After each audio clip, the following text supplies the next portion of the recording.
గీత దాటితే వేటు తప్పదంటూ ఇప్పటికే స్పష్టమైన సంకేతాలు ఇచ్చిన కాంగ్రెస్ నాయకత్వము ఆ దిశగా చర్యలు తీసుకుంటుందా? మంత్రి కొండా సురేఖ, సీనియర్ నేత చిన్నారెడ్డి విషయంలో కాంగ్రెస్ హైకమాండ్ వ్యూహం ఏమిటనే అంశం ఆసక్తికరంగా మారింది. కొండా సురేఖ, చిన్నారెడ్డిపై వేటుకు రంగం సిద్ధమైందని, పార్టీ నుంచి సస్పెండ్ చేస్తూ ఏ క్షణమైన ఆదేశాలు రావచ్చనే ప్రచారం సాగుతోంది. క్రమశిక్షణ కమిటీ నివేదిక ఆధారంగా ఇద్దరు నేతలపై చర్యలు తీసుకోనున్నారు. క్రమశిక్షణ కమిటీ పీసీసీ నుంచి కొండా సురేఖ, చిన్నారెడ్డి వ్యవహారంపై ఏఐసీసీ నివేదిక తెప్పించుకుంది.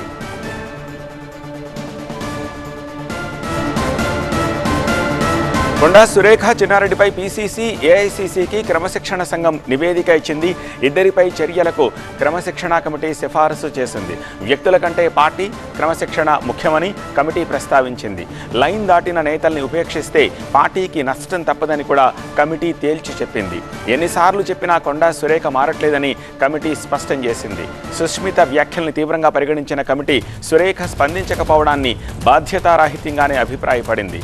పార్టీ టికెట్లు అమ్ముకున్నారన్న చిన్నారెడ్డిపై కూడా చర్యలకు కమిటీ సిఫారసు చేసింది.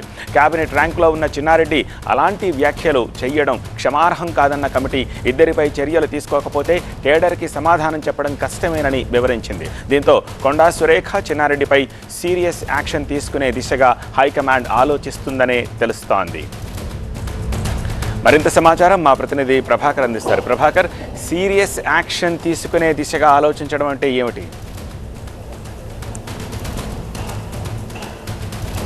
డెఫినెట్గా పార్టీ నుంచి సస్పెండ్ చేయడం, లేకపోతే పార్టీకి రాజీనామా వారే చేసేదాకా వెయిట్ చేయడం, ఈ రెండింటిపైనే ఇప్పుడు కాంగ్రెస్ పార్టీ ఫోకస్ చేసిందని చెప్పొచ్చు. సీరియస్ యాక్షన్ తీసుకోవాలనేది క్రమశిక్షణ కమిటీ సూచించినట్టుగా మనకు తెలుస్తుంది. ఇద్దరిపైన కూడా ఇద్దరు గీత దాటారు, ఇద్దరు లైన్ దాటారు, కాంగ్రెస్ పార్టీ క్రమశిక్షణ రాహిత్యానికి పాల్పడ్డారు అంటూ క్రమశిక్షణ కమిటీ చైర్మన్ మల్లు రవి ఇచ్చిన నివేదికలో చాలా స్పష్టంగా పేర్కొన్నట్టుగా తెలుస్తుంది. మహేష్ కుమార్ గౌడ్కి, అట్లాగే ఏఐసీసీ అధ్యక్షుడు మల్లికార్జున ఖర్గేకి, AICC organizing secretary KC Venugopal, అట్లాగే ఏఐసీసీ వ్యవహారాల ఇన్ఛార్జ్, రాష్ట్ర కాంగ్రెస్ వ్యవహారాల ఇన్ఛార్జ్ మీనాక్షి నటరాజన్కి దీన్ని మెయిల్ చేశారు. మహేష్ గౌడ్కి స్వయంగా కలిసి నివేదికను అందజేశారు. చాలా కీలకమైన అంశాలు ప్రస్తావించారు. చాలా డెమోక్రసీ ఉన్న పార్టీ, చాలా స్వేచ్ఛా స్వతంత్ర హక్కులు ఉన్న పార్టీ కాంగ్రెస్ పార్టీ. కాకపోతే దీన్ని బహిరంగ వేదికలపైన కాంగ్రెస్ పార్టీ పరువు తీసేలా మాట్లాడడం సరికాదు. మేము అన్ని విషయాలను చాలా వరకు గమనించి దాని ద్వారా తీసుకున్న మొత్తం కంక్లూజన్ రిపోర్ట్ ఇక్కడ పెడుతున్నామంటూ మల్లు రవి ఆ రిపోర్ట్లో చెప్పినట్టుగా తెలుస్తుంది. దాంతోపాటుగా చాలా వీడియోస్ను కూడా పరిశీలించారు. వీడియోస్ను ప్లే చేసుకొని చూశారు. చిన్నారెడ్డి ఏం మాట్లాడారు, కొండా సుష్మిత ఏం మాట్లాడింది, కొండా సుష్మిత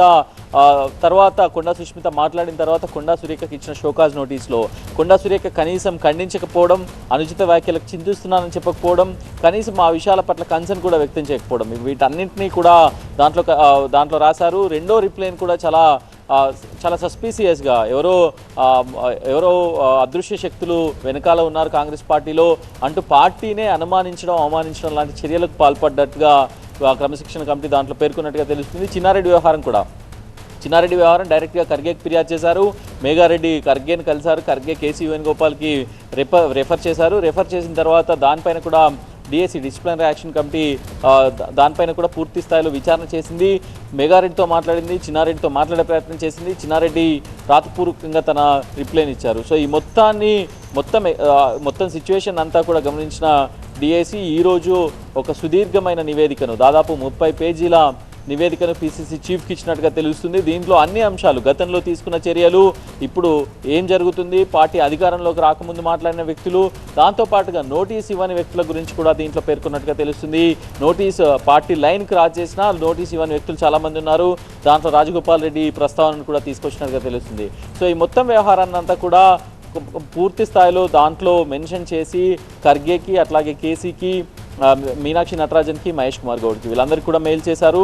సో ఇక తదుపరి నిర్ణయం మీదే, తుది నిర్ణయం మీదే అంటూ కూడా చివరిలో మల్లు రవి వాళ్ళకి చెప్పిన పరిస్థితి అయితే కనిపించింది. సో మొత్తానికి క్రమశిక్షణ కమిటీ చేసిన ఈ కంక్లూజన్ని ఎంతవరకు ఎగ్జిక్యూట్ చేస్తారు అనేది అయితే చూడాల్సి ఉంది. దీన్ని ఈ క్రమశిక్షణ కమిటీ ఇచ్చిన నివేదిక ఆధారంగానే చర్యలకు వెళ్తే మాత్రం డెఫినెట్గా చాలా కఠిన చర్యలే ఉండే అవకాశం అయితే ఉంది. 2-3 రోజుల్లోనే దీనిపైన తుది నిర్ణయం తీసుకునే అవకాశం ఉంది. నిన్న సీఎం కూడా చాలా స్పష్టంగా చెప్పారు, క్రమశిక్షణ కమిటీ పరిధిలో ఉంది కాబట్టి ఎమ్మెల్యేలు కానీ, మంత్రులు కానీ, ఎంపీలు కానీ ఎవరు బహిరంగంగా మాట్లాడొద్దు అంటూ చాలా స్పష్టమైన ఇన్స్ట్రక్షన్స్ ఇచ్చారు. కాబట్టి ఇప్పటిదాకా ఎవరు మాట్లాడలేదు. సైలెంట్గా అయితే కాంగ్రెస్ పార్టీ ఉంటుంది. అటు కొండా సురేఖ కూడా తన పని తాను చేసుకుంటూ పోతుంది. నిన్న రివ్యూలో పాల్గొన్నారు, ఇవాళ వరంగల్లో కార్యక్రమాల్లో పాల్గొన్నారు. సో ఎక్కడి స్తబ్దత అక్కడైతే ఉంది. కాకపోతే ఇప్పుడు ఇచ్చిన నివేదిక ఇప్పటి నుంచి మనం కౌంట్ డౌన్ అనుకోవాలి. ఇప్పటి నుంచి ఎన్ని రోజులలో ఎన్ని గంటలలో దీనిపైన చర్యలు ఉంటాయనేది అయితే చూడాల్సి ఉంది. రైట్ ప్రభాకర్.